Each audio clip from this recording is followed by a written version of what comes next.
Welcome friends to At Home with Theosophy. We have been exploring this book by Annie Besant, The Ancient Wisdom.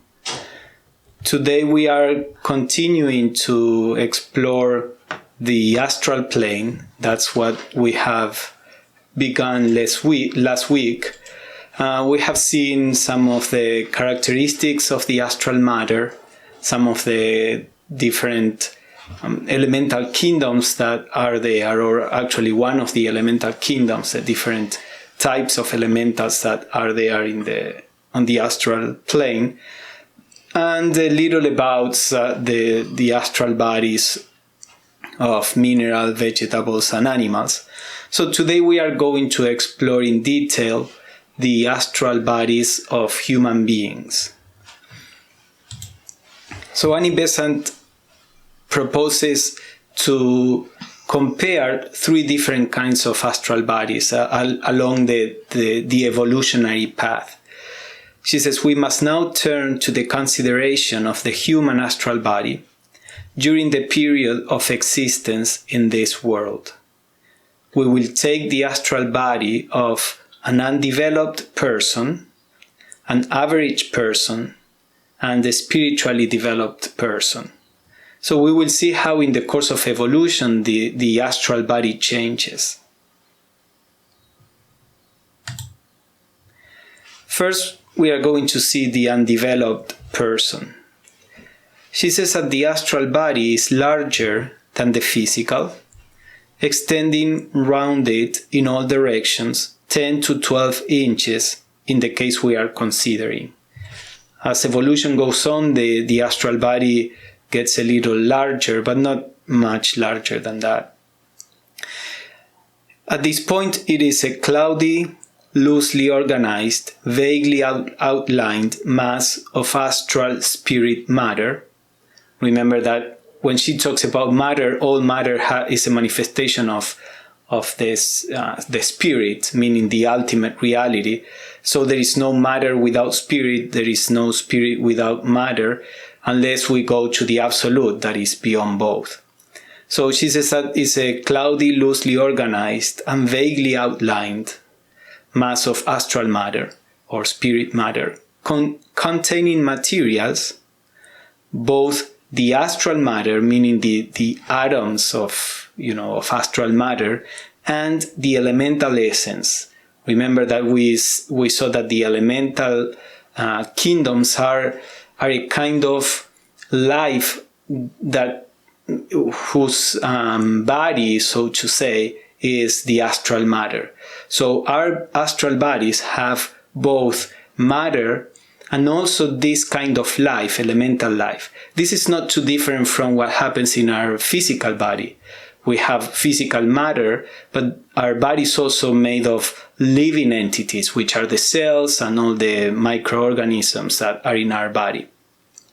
So this body has matter drawn from all the subdivisions of the astral plane, with a predominance of substance from the lower, so that it is dense and coarse in texture, fit to respond to all the stimuli connected with the passions and appetites. So the idea here is that all the subdivisions of the astral plane are represented in the astral body. So Michelle, if you can go on and help me with this. The colors caused by the rates of vibration are dull, muddy, and dusky. Brown, dull reds, cloudy greens are predominant hues. The centers of higher activities, chakras, related to the independent functioning of the astral senses are scarcely visible. The sensors of the organs are definitely marked and are active when worked on from without. But in quiescence, the life streams are sluggish, and the astral body, stimulated neither from the physical nor mental worlds, is drowsy and indifferent. So the colors of the astral body are important in the sense that they are correlated to the kind of feelings that the person normally holds. And this is in a savage kind of person, of which there are not many left in the world at this point. And all the colors that are seen there tend to be not very brilliant or shiny. You have seen in the previous picture we had that there are many reds and darker greens. As we are going to see, as the emotional body evolves, these colors change, and also the outline becomes far more definite. Now, at this point, the astral body is quite passive. To awaken a response, an emotional response, there is the need for some external circumstances, something that challenges this primitive person will generate an emotional response. But if nothing is happening, the astral body is quite inactive and passive. Not too different from many members of the animal kingdom, that the astral body is, calm and peaceful, and they only react when there is some external challenge. So this is how more or less the early human being works, and the process of thinking, the inner processes, do not awake a response on the astral body. A characteristic of the undeveloped state is that activity is prompted from without rather than from the inner consciousness. A stone to be moved must be pushed. A plant moves under the attractions of light and moisture. An animal becomes active when stirred by hunger. A poorly developed human needs to be prompted in similar ways. Not until the mind is partly grown does it begin to initiate action. A person at this stage requires for his evolution violent sensations of every kind. Heavy blows from the outer world, both of pleasure and pain, are wanted to awaken and spur to action. So because of the astral body, this undeveloped astral body is heavy, so to say, and with a tendency to inertia and not to move, you need strong sensations to make it active. So actually, the kind of life that early human beings had, which for us would be too close to an animal life and with violence and aggression and very strong emotions, that is what this body needs at the beginning to enter in activity. As the process of evolution goes on, then the person is able to respond and appreciate far subtler emotions or feelings. And this is the case in us too. The spiritual realities are always right here, but the problem is that they are too subtle for most people to perceive. So to a large extent, what we perceive depends on how subtle and how responsive and our different vehicles of consciousness are. The astral body is constantly changing its materials under this play of passions, appetites, desires, and emotions. All good emotions strengthen the finer parts of the body, shake out some of the coarser constituents, draw into the subtler materials, and attract round its elements of a beneficent kind who aid in the renovating process. All evil ones have diametrically opposite effects, strengthening the coarser, expelling the finer, drawing in more of the former, and attracting elements who help in the deteriorating process. So the idea is that as evolution goes on, the astral body also changes. Now, it changes according to the kind of emotions the person feels. So this is why evolution is such a slow process, because the person awakens the astral body by very strong emotions. And what we call positive emotions are normally subtler than what we call negative emotions. What we call negative emotions is not necessarily, they are not absolutely good or bad. They are negative in the sense that those are the kinds of emotions that were part of a previous stage of evolution, and that at this point in evolution they are not positive in the sense that although at the beginning they are necessary, eventually we have to transcend. So aggression in the animal kingdom is necessary to survive. In the human kingdom, it's not necessary the aggression theoretically, but we generate a world in a way that keeps on stimulating this aggression. And even though we don't have to fight the environment as animals do, we still generate this kind of aggression on psychological levels and physical too, of course. But the idea is that while all these strong emotions are necessary to awaken the astral body, at the same time, we need to expand or to increase the sensitivity of the astral body, and that is only possible by beginning to feel and to respond to subtler emotions. So in the early human being, feelings of love for family, children, for animals, begin to stimulate little by little a subtler kind of emotion. As this happens, subtler astral matter is attracted, and that pushes away the grosser astral matter, along with the kind of elementals. Remember that the astral body is a living entity, just as the physical body, and the elementals are very much intertwined with our emotions and how we perceive the world. So as a person begins to give room to more and more refined emotions, then the astral body itself begins to be reshaped, and that is like a circle. The finer the astral body, the easier to feel refined emotions, and that in turn generates a finer astral body.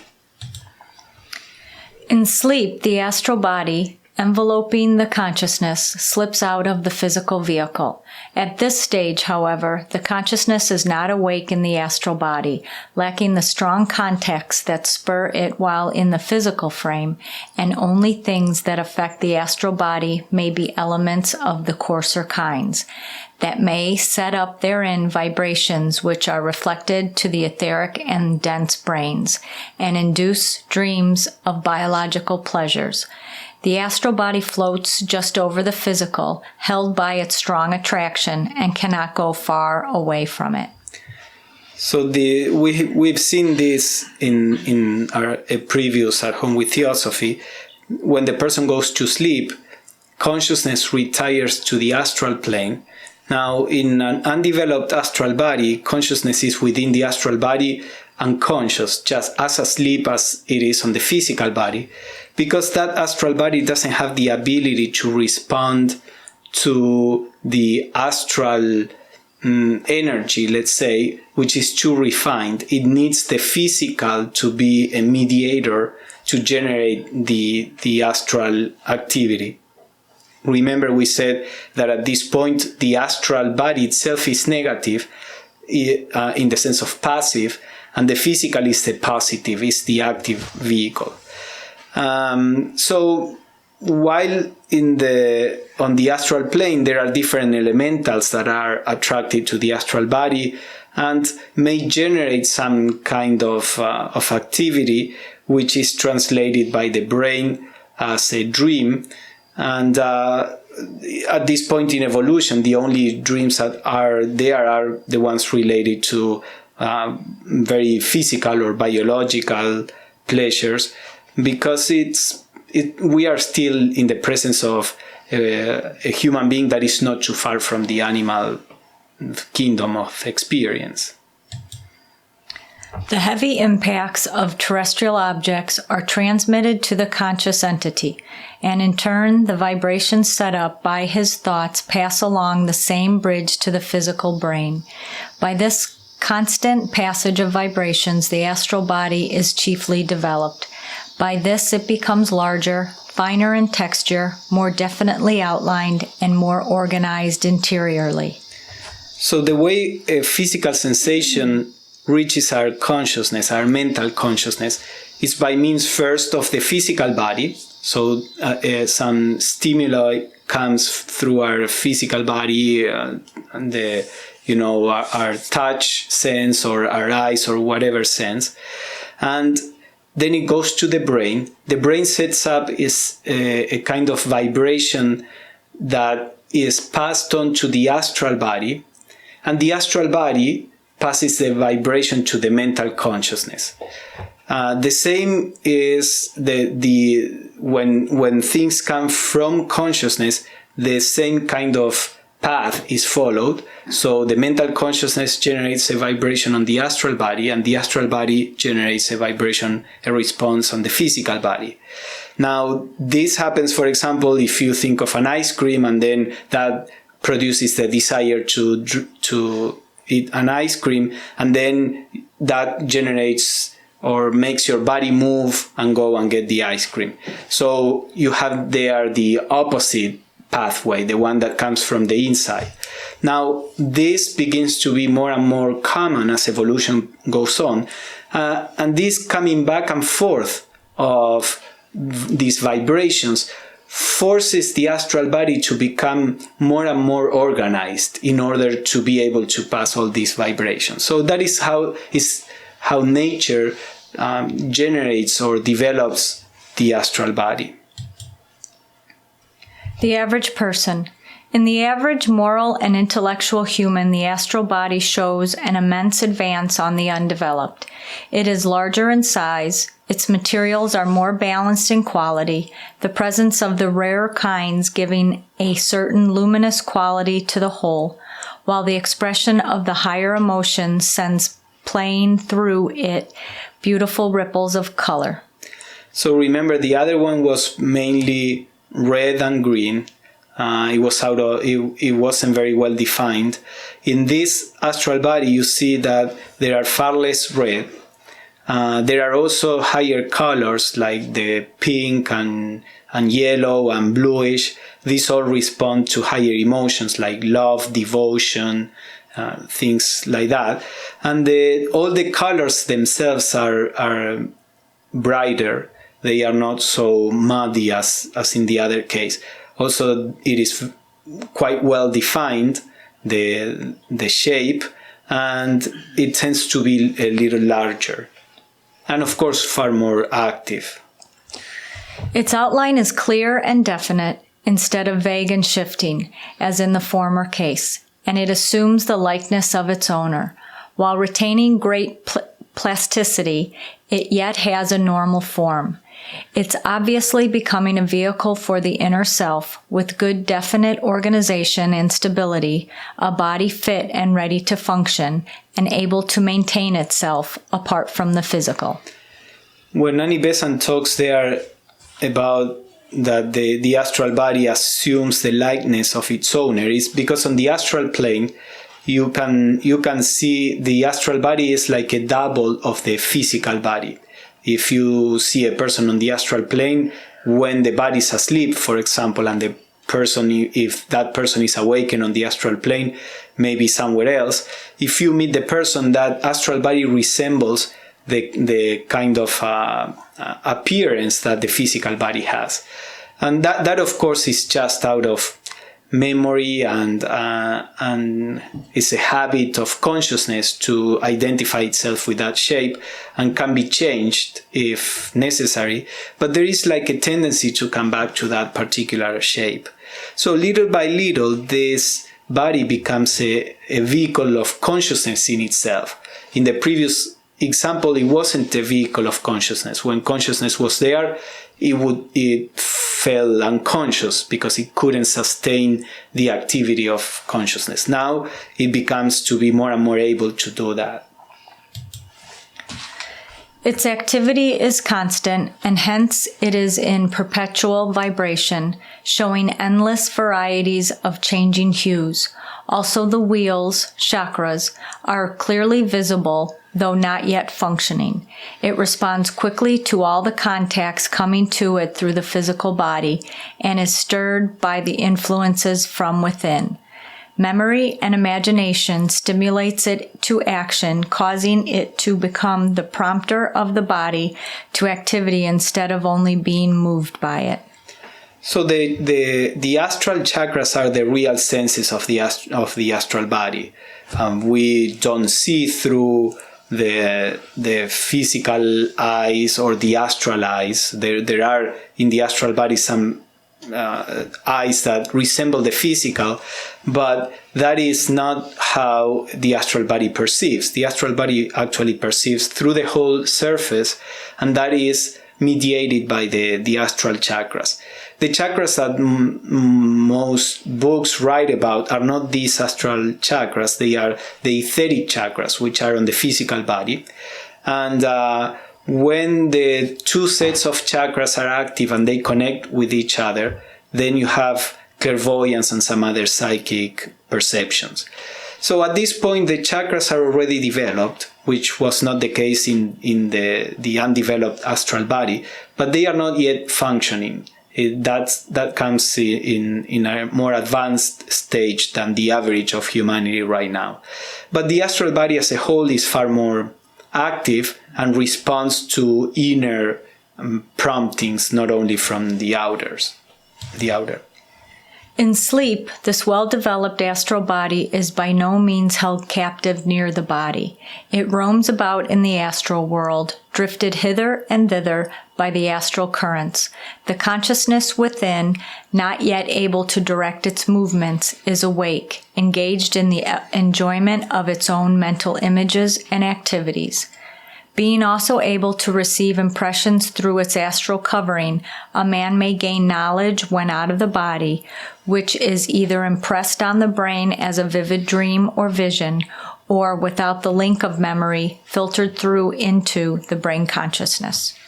So as I mentioned, the astral body is able to move away from the body, go even to the other end of the world.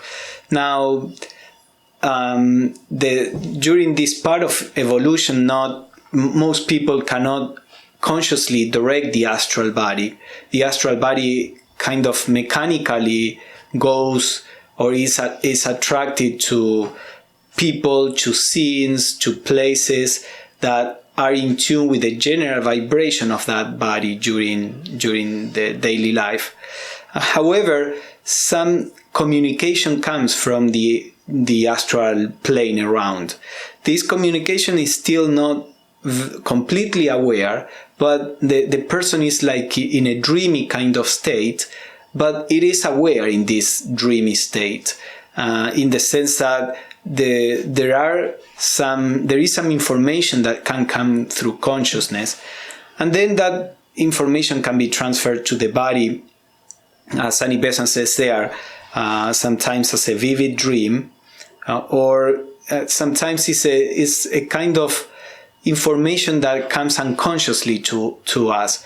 Many times understanding better all these subjects is the result of a wider understanding that we can get on the astral plane. And even if we don't remember that, when in the physical body, we have a deeper sense of these teachings, just unconsciously. And that's many times part of this information that filters through the brain. As the person evolves more and more, this information that filters to the brain is not only from the astral plane, but also can be from higher planes. And these intuitive feelings of unity and all this are many times the echo in the physical body of perceptions that we have on the inner planes. Its purification consists of the expulsion of lower constituents by setting up vibrations antagonists to them, and drawing in of finer materials in their place. But now the increased moral intellectual development puts the building under his own control, for he reasons, judges, and resists or yields. By the exercise of well-directed thought, he can rapidly affect the astral body. So remember, we said in this early stage, the undeveloped stage, evolution is very slow because it's produced mainly by external circumstances. Now, at this stage, where there is an active process of thinking, the person can choose what kind of emotions to encourage and what kind of emotions he or she wants to reject. And although we are still operating within the illusion of being the personality, we are not talking here about a spiritual realization. However, this ability to encourage certain emotional states and to discourage some others can produce a faster transformation of the astral body.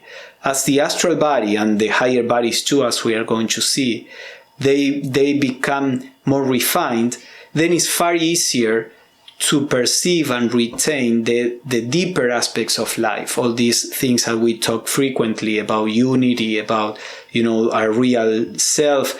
That is very difficult to perceive if the vehicles of consciousness are not refined enough. It's like you are trying to look through a microscope that is not really working well. So in the Theosophical view, there are two aspects to evolution. One is the unfoldment of consciousness, but the other one is the purification of the bodies, because they are the means by which consciousness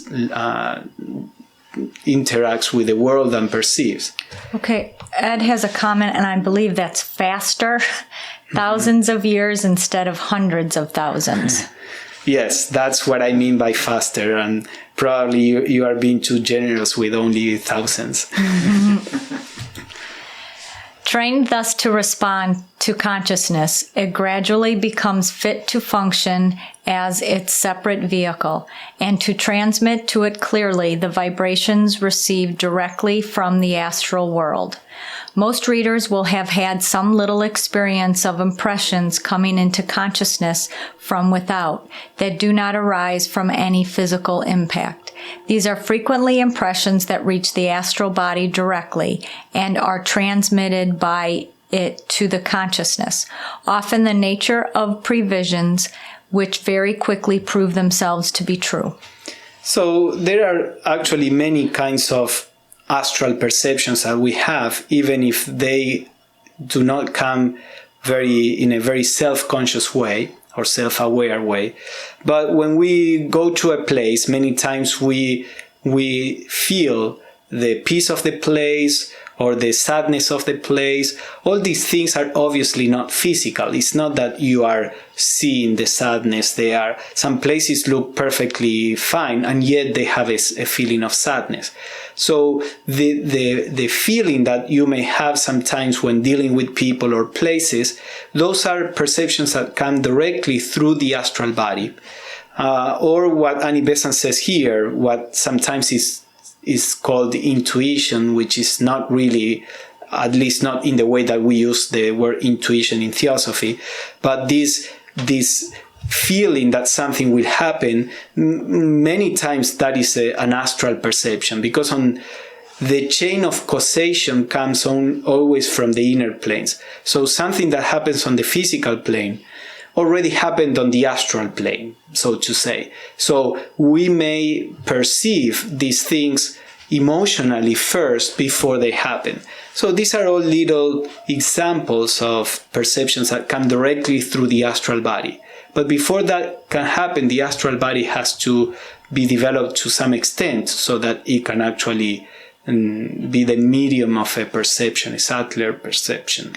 And I have to apologize, I missed a zero, so Ed was talking more towards millions than 100,000s. Yes, the evolution follows a kind of curve, if we talk in scientific terms, that seems to be followed in nature a lot.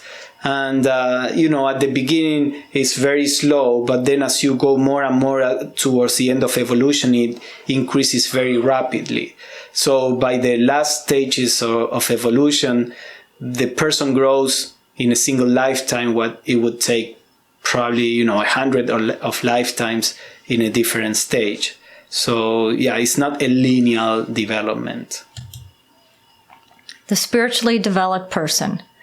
His astral body is composed of the finest particles of each subdivision of astral matter, the higher kinds largely predominating in amount.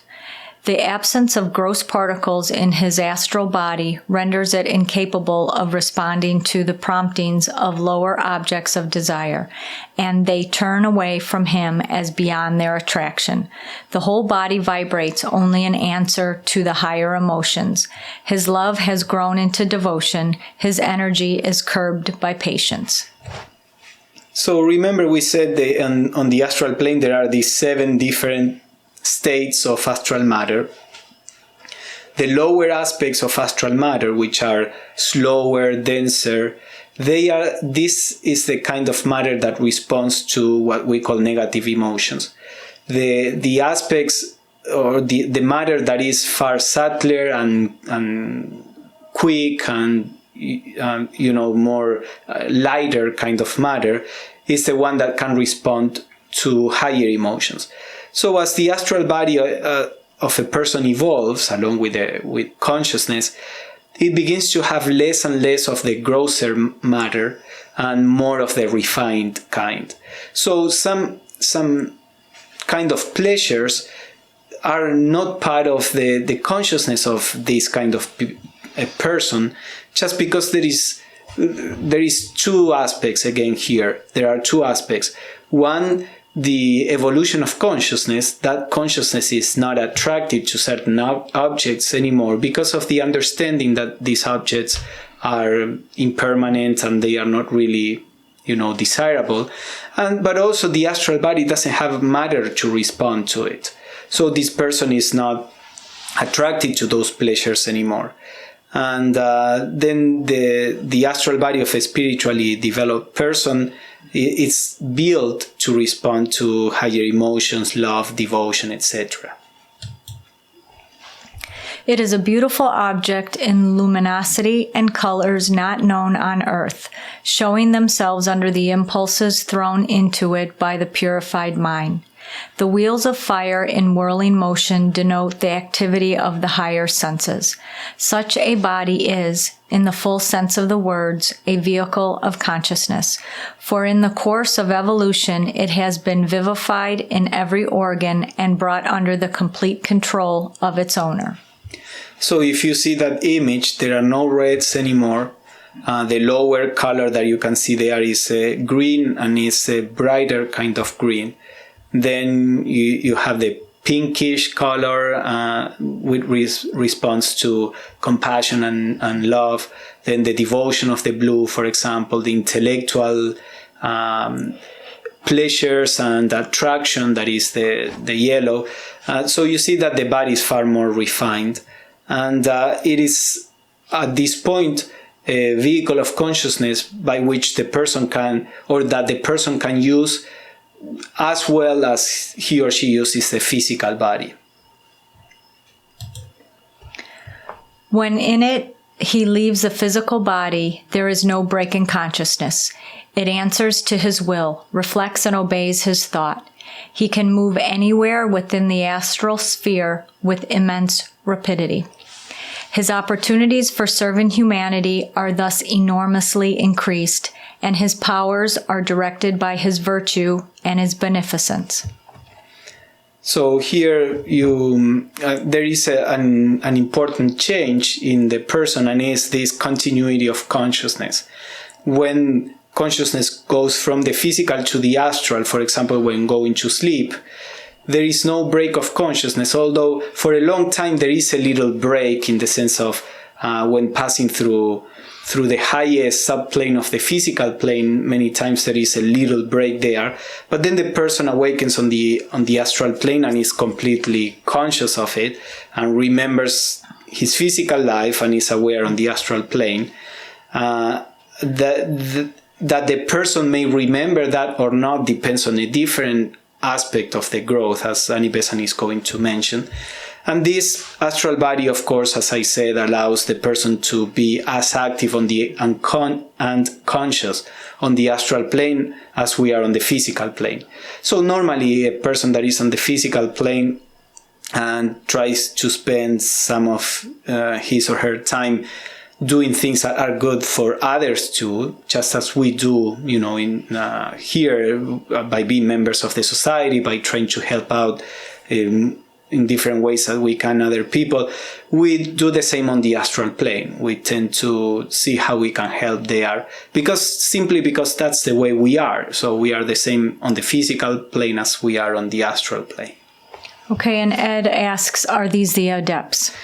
No, not yet the adepts. This would be people who, either if they are on the occult path, people who are close to be disciples, or if they are not on the occult path, they won't become disciples, but nevertheless, it's the kind of person that is a spiritual person. I think that could be the example of many people within the TS or other spiritual organizations. Of course, within this, as we say, the spiritually developed astral body, there are many stages. We are just taking broadly some kind of average image. Marina says, have you already distinguished between the aura and the astral body? So the aura is, as we are going to see, there are several subtle bodies. The astral, we saw that there is the etheric double in the first class. The etheric double is only a couple of inches or 1 inch outside the physical body or beyond the physical body. Then there is this astral body. These two things compose the aura. Then there is also a mental body and a causal body, as we are going to see. So the aura are all these different bodies. Now, what bodies a person who is clairvoyant can see depends on the kind of clairvoyance that person has. Some people can only see the etheric double with the vitality that comes out of it. Sometimes that is called the health aura. Some other people may see the astral body, and that's all that the aura is from their point of view. It is more rare to be able to see the mental and the causal bodies, but those who can, then for them the aura is far more complex than for the other people that can't. So the idea of aura is a vague word for all these different subtle bodies. Ed has another question. Mm-hmm. Is a continuous memory during sleep necessary? I don't know that it's necessary. It's something that at some point happens, but that continuous memory is it belongs to, in general, to a more advanced stage within, of course, a spiritually developed person. But if we talk about in the sense of initiations, for example, it is after the second initiation, normally, of course, all this varies too, but that the person begins to really connect the physical to the astral, so that there is this continuity of memory.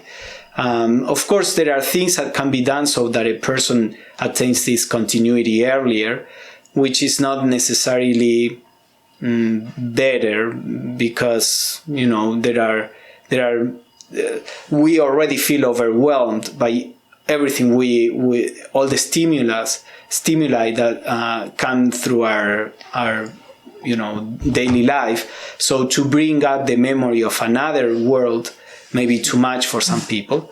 But when this happens naturally, then that's because consciousness can manage it. So it's something that will happen at some point, but it's quite an advanced stage. In between, there is more and more remembering of dreams, and the dreams, of course, have a different, not simply the silly dreams that are produced by the body, but dreams that are more meaningful, which are memories of experiences on the astral plane. So the progression begins with that, with more and more remembrance of meaningful dreams. When the person is far progressed, though the stage varies much according to other circumstances, links are set up between the physical and the astral, so that consciousness works unbrokenly from one state to the other. Memory having in it none of the lapses which in the ordinary person interpose a period of unconsciousness in passing from one plane to another. So this is what we were talking about. There are certain links between the physical and the astral body that have to be developed. A person may be completely, fully aware on the astral plane and have a very active life there, but if this connection is not built, then most of that will be forgotten when the person wakes up. So there is a special connection that has to happen, and that normally happens, as Besant says there, when we are far more progressed. The person can then also freely exercise the astral senses while the consciousness is working in the physical body, so that these enlarged avenues of knowledge become an appanage of his waking consciousness. Objects which were before matters of faith becomes matters of knowledge, and he can personally verify the accuracy of much of the Theosophical teaching as to the lower regions of the invisible world. So here again we have a person that is clairvoyant on the astral and plane, and that doesn't need to go into a trance or go to sleep to be aware on the astral plane.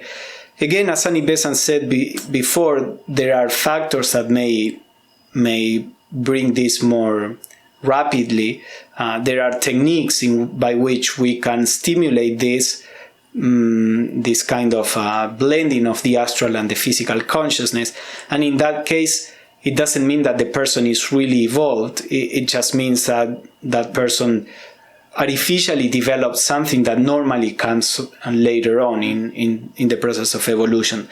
So it's not something that serves as a way of judging the evolution of a person.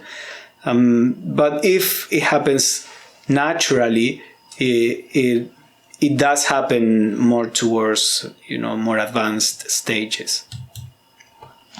Apart from what we may call the normal population of the astral world, there are passing travelers in it, led there by their work, whom we cannot leave entirely without mention. Some of these come from our own terrestrial world, while others are visitors from loftier regions. So we've seen that there are elementals on the astral plane, that there are these astral bodies of people, of animals, plants, and rocks. These astral bodies, of course, are all very different. There are also, from time to time, higher entities that may be found on the astral plane. Annie Besant doesn't mention them in a detailed way. If you want to know more about all these different inhabitants, you can read The Astral Plane by Leadbeater. That's a far more detailed book because it's only about the astral plane. But sometimes there may be what we would call angels on the astral plane, not very frequently. That the astral plane is not their place. Same with masters. It's not very frequent that you could find the master on the astral plane. They are on the higher planes. But it may happen, they may happen to be there for some reason. But now Annie Besant is going to explore some of the... Because so far we have seen the astral plane, the astral bodies on the astral plane by people who are sleeping. But there are some astral bodies that can be there by other kind of people. Of the former, many are initiates of various grades, some belonging to the Great White Lodge, while others are members of different occult lodges throughout the world, ranging from white through shades of gray to black.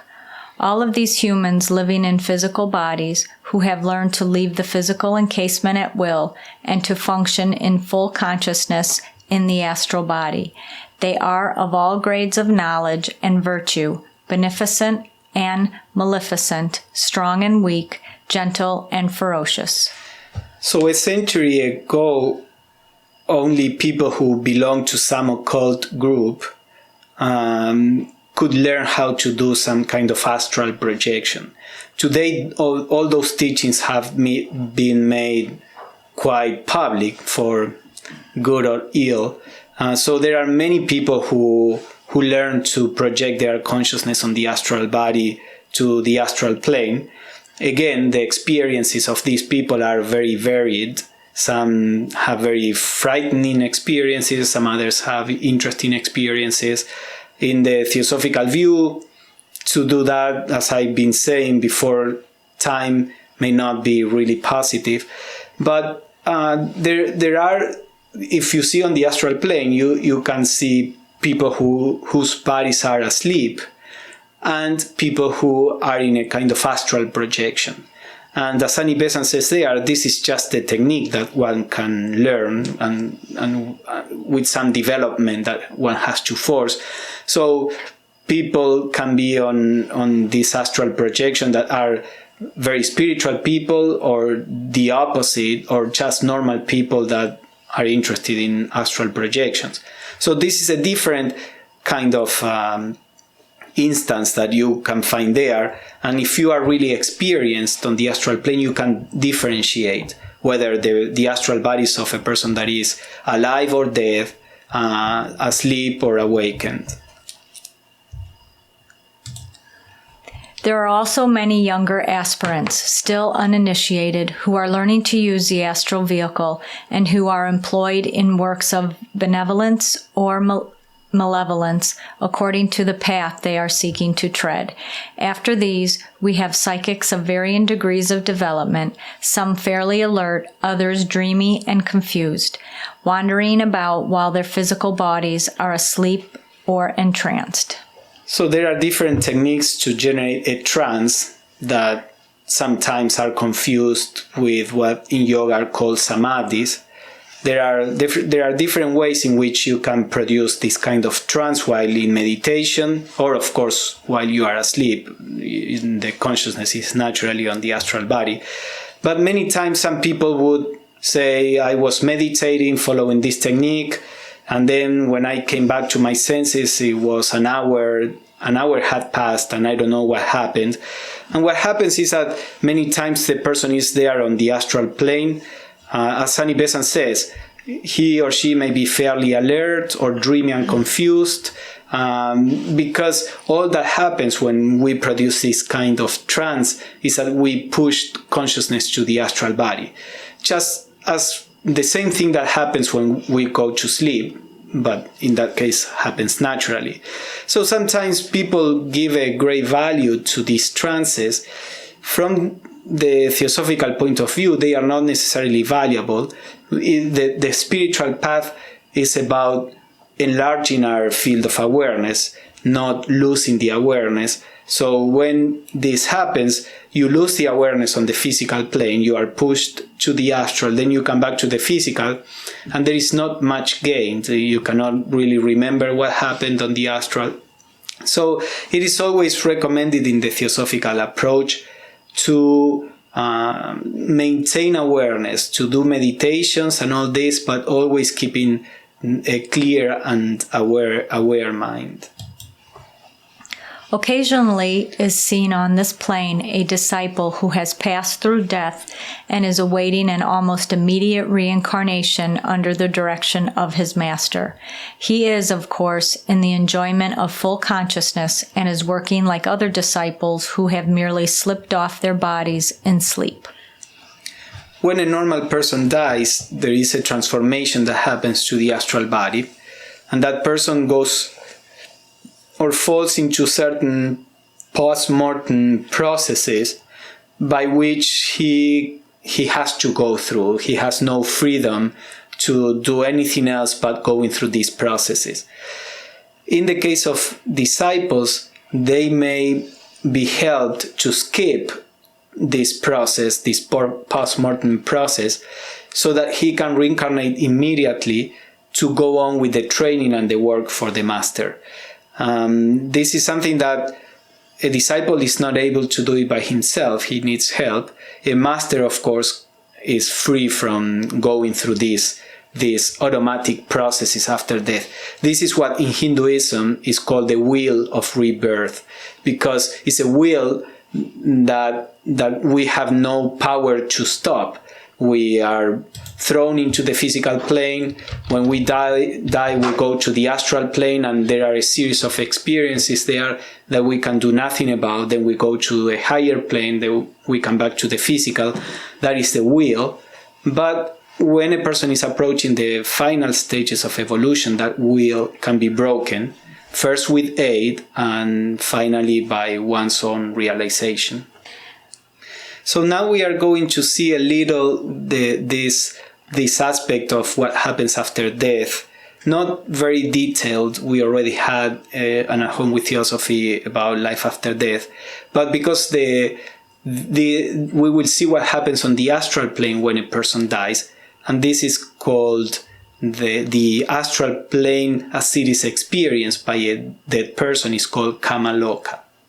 Okay, Kamaloka. Literally, the place or habitat of desire is a part of the astral plane, not divided from it as a distinct locality, but separated off by the conditions of consciousness of the entities belonging to it. These are human beings who have lost their physical bodies by the stroke of death and have to undergo certain purifying changes before they can pass on to the happy and peaceful life which belongs to the human soul.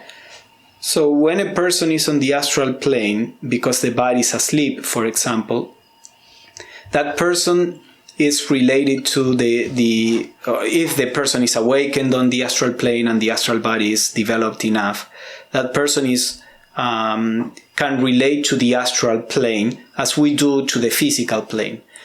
When the person dies and goes to the astral plane, having lost the body, there is a rearrangement in the astral body, and that generates like a bubble in which the person is shut off, and that person may have different experiences according to the quality of that astral body, which Blavatsky used to call Kamarupa. Is a rearrangement of our regular astral body in a new kind of vehicle, which is a dead astral body, if you want to call it. Not that astral body is dead, it's the astral body that dead people have. The region represents and includes the conditions described as existing in the various hells, purgatories, and intermediate states, one or other of which is alleged by all the great religions to be the temporary dwelling place of man after he leaves the body and before he reaches heaven. It does not include any place of eternal torture, as still believed in by some, but it does include conditions of suffering, temporary and purificatory in their nature, the working out of causes set going in his earth life by the man who experiences them. So the astral plane can be experienced as hell or as the purgatory that she's talking about there. It's a temporary state of consciousness, and it has an aim. It's an aim of purification. The concept of purgatory in Catholicism is like a kind of waiting room where you get rid of the obstacles that are there for you to enter into heaven. So that is more or less the idea of the astral plane. It is an intermediate state in which there has to be a purification of all the more personal and selfish feelings, which can have no place in a higher state of consciousness. That is what religions call heaven. And this state of consciousness is more on the mental plane, not on the astral plane. The Kamaloka condition is found on each subdivision of the astral plane, so that we may speak of it as having 7 regions. The regions, being each a subdivision of the astral plane, differ in density. These differences of matter are the barriers that prevent passage from one region to another. The people dwelling in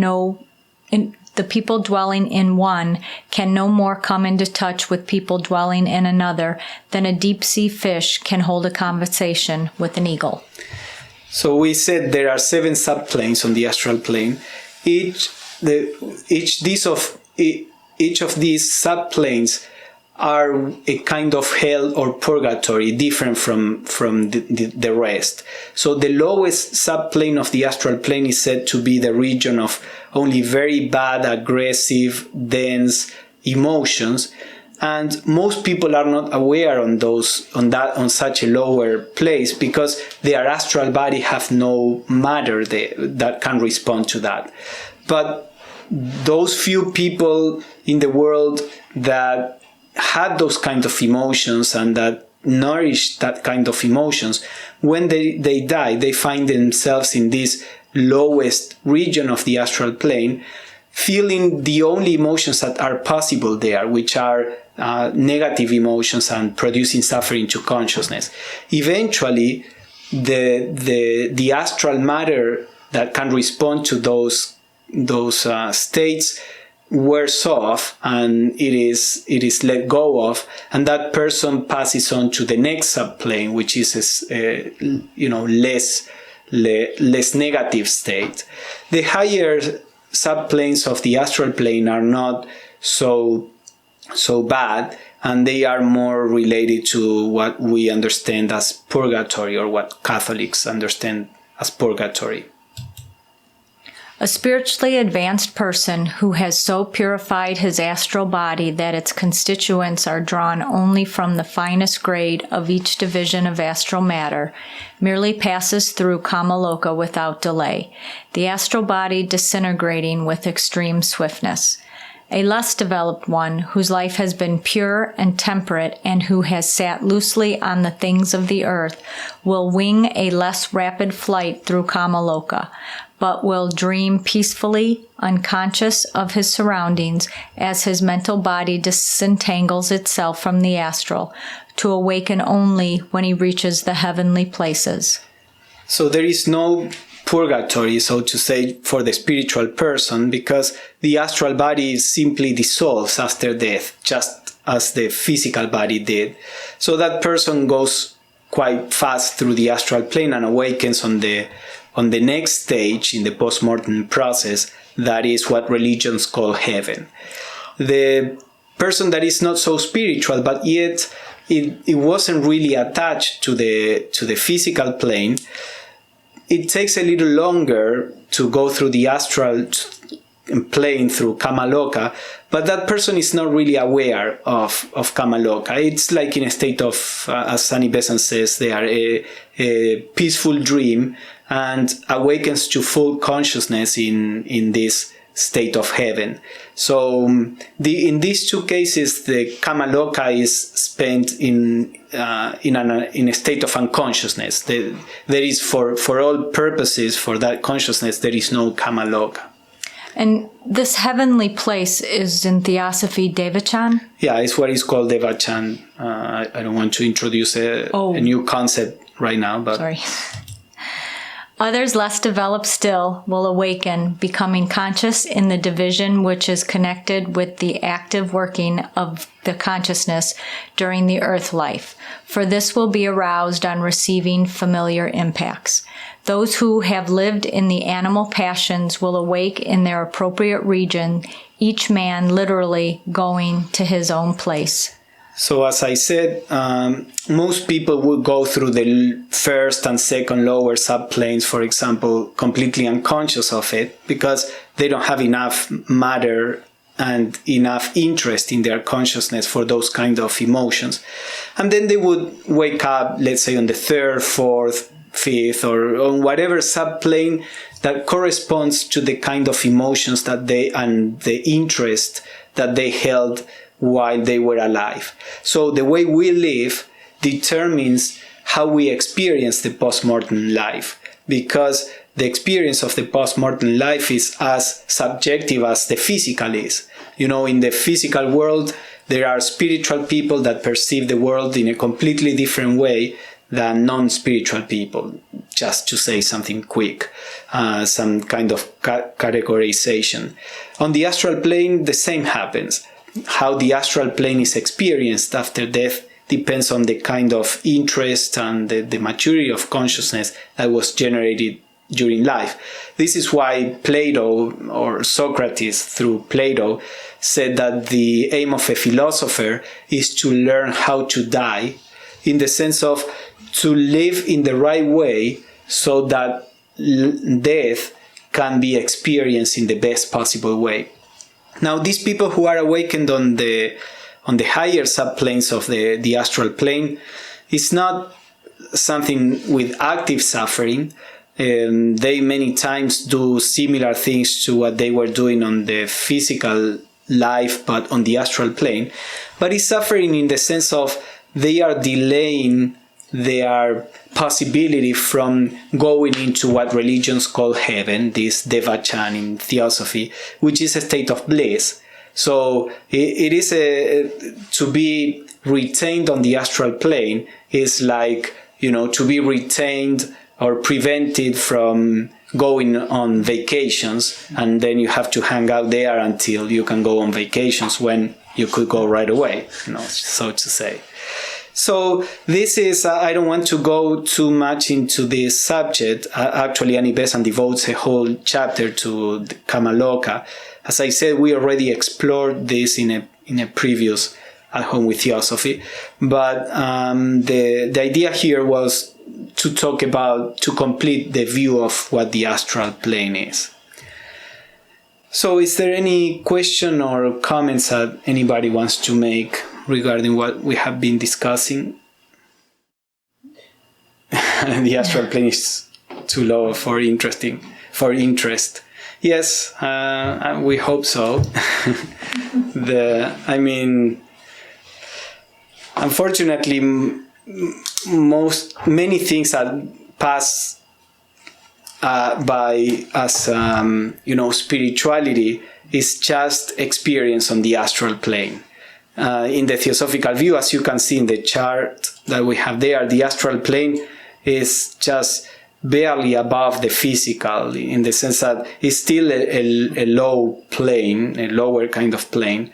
The real spiritual planes begin in the higher mental plane, and Buddhic and Atman. The lower mental plane is, in between. It's not that low, but it's not quite spiritual either. But many of the experiences that people advertise as spirituality belong to the astral plane. It's not that the astral plane is bad, good or bad. It's just that there is something far deeper.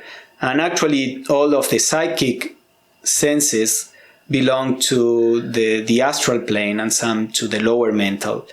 And this is why mystics from many religions, they have always